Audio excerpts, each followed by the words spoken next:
लेखक हैं जी जी पेशे से, तो आपने 2-3 किताबों के विषय में बताया। जी जी। लेकिन मैं अब ये जानना चाहूँगी कि अगली कोई आने वाली किताब आपकी है कि अगर जैसे आप पिछले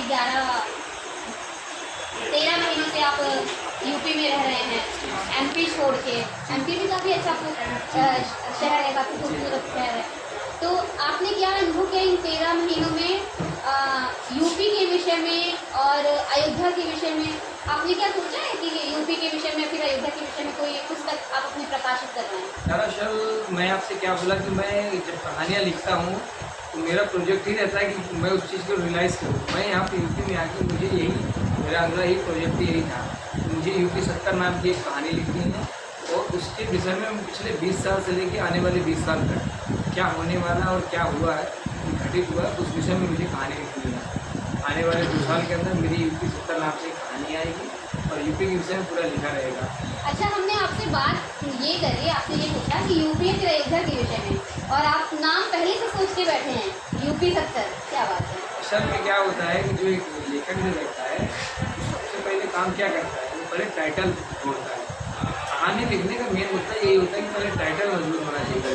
अगर टाइटल मजबूत है तो कहानी पढ़ने के लिए कोई बेसिक भी अगर जो इच्छुक नहीं होगा वो भी इच्छुक हो जाएगा। अगर मैं टोटल अगर लिखूँ उत्तर प्रदेश तो कोई नहीं पसंद करेगा। यूपी 70 मतलब ये होता है कि यूपी 70 मतलब 70 जिले उसके अंदर आ गए। 70 जिलों के अंदर क्या क्या घटित हुआ है 100 पेज में हमें लिखना भी है। 40 साल 20 साल पहले और 20 साल आगे, मतलब 2045 तक की मुझे डिटेल लिखनी है। तो मुझे कैसे लिखनी है 100 पेज में, उसे मुझे टाइटल पे आधारित रखना है कि क्या क्या घटित हुआ है पहले, क्या आने वाले वक्त में हो सकता है, क्या बेस्ट हो सकता है, क्या हमारी सरकार सबसे बेस्ट कर सकती है।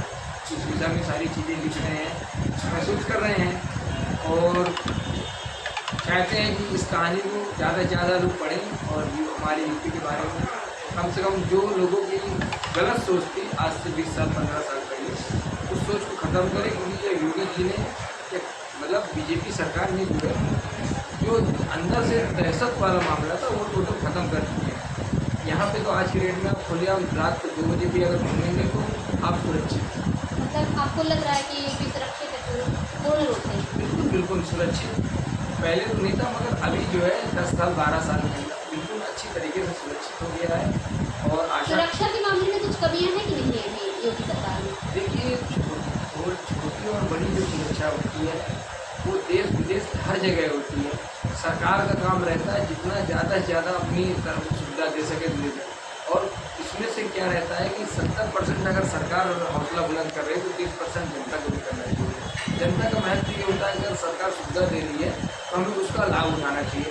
आप एग्जाम्पल के तौर पे देख लीजिए, अगर सरकार अगर घर के बाहर अगर खंभे लगा रही है तो हमें उस खंभे की भी रक्षा करनी चाहिए।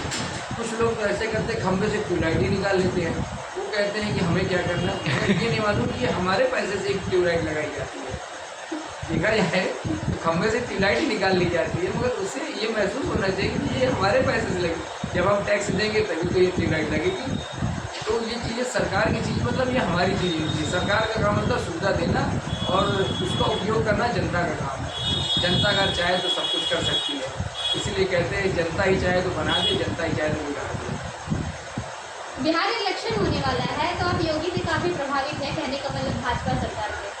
आपको क्या लगता है कि बिहार में कौन जीतने वाला है? देखिए इस बार जो मुकाबला है, क्योंकि आप काफ़ी सारी रिसर्च करते रहते हैं, आप एक राइटर हैं, तो इसके विषय में आपने रिसर्च किया कि नहीं किया? बिहार में कौन जीतने वाला है? टॉपिक तो अभी बिहार का हुआ ही नहीं है, मगर जहाँ तक मेरा मामला है कि बिहार में जातिवादी बहुत ज़्यादा है। मैंने इस चीज़ को देखा है कि जातिवादी का सबसे बड़ा, अगर एक बोलना तो नहीं चाहिए ये चीज़ें कि बिहार का मामला ये है कि बिहार में अगर अच्छा काम भी देखा गया है और ख़राब काम भी देखा गया है तो वहाँ जातिवादी सबसे ज़्यादा है। हमारा ये मानना है कि आप जातिवादी में बिल्कुल मत जाइए। एक अच्छा कैंडिडेट को आप रिसर्च करिए कि आने वाले 5 साल में वो क्या कर सकता है। हमें किसी के ये नहीं देखना है कि वो हमारा भाई इलेक्शन में खड़ा है, कि हमारा चाचा खड़ा है, कि हमारा फूफा खड़ा है, कि हमारे मामा खड़े हैं, कि हमारे दूर के रिश्तेदार है, कि हमारे पड़ोसी हैं।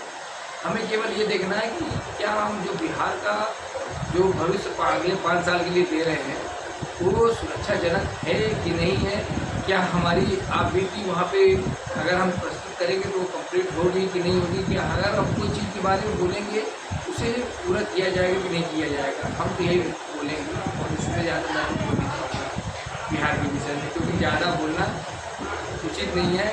क्योंकि बिहार में कुछ ऐसे लोग हैं जो आप अच्छा भी सोचते हैं और कुछ हमारी बातें को निगेटिव भी समझ सकते हैं, इसलिए कम से कम बोले ज़्यादा अच्छा है। हाँ जी, बिल्कुल आपने सही कहा।